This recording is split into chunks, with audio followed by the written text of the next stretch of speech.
What happens when a top director at one of America's leading auto suppliers suddenly sells a chunk of their stock worth over $118,000?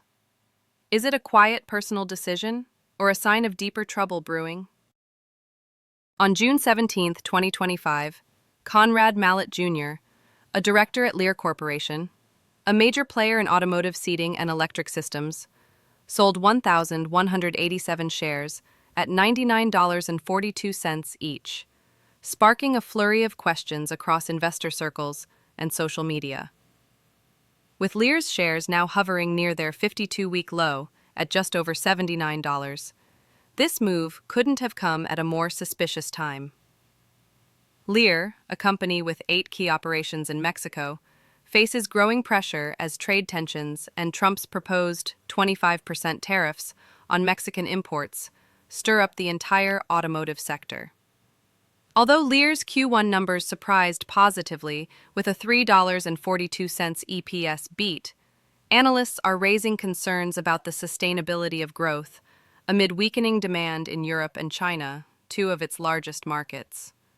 The timing of this insider sale is made even more intriguing by the fact that no other insiders have been buying recently, suggesting a broader sense of caution among leadership.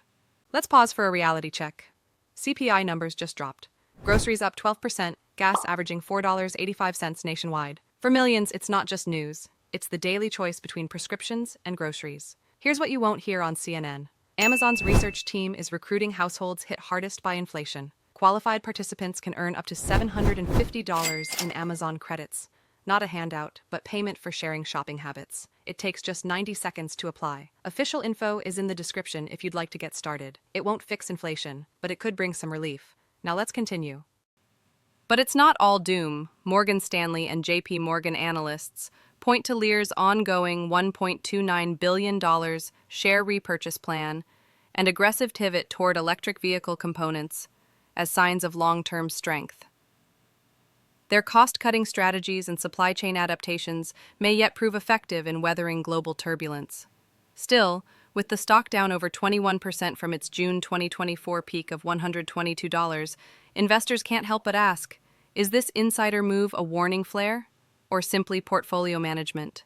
Social media has erupted with users split. Some call it a red flag, while others chalk it up to normal financial planning. But here's the real kicker. That $118,000 stock sale, while significant, represents a drop in the ocean compared to Lear's 56.2 million outstanding shares, raising the question, are we overreacting, or is this a clue worth watching? As the EV revolution accelerates and global supply chains remain fragile, moves like Mallett's could be the breadcrumbs investors need to follow. Lear's next earnings report, and any hint of tariff escalations, could be the catalysts that validate or dismiss current fears. The road ahead for Lear is anything but smooth, but with innovation and a strong financial backbone, the company could yet outpace these bumps. The takeaway? Stay alert, stay informed, and don't take any insider move at face value, because in the high-stakes world of stocks, every trade tells a story.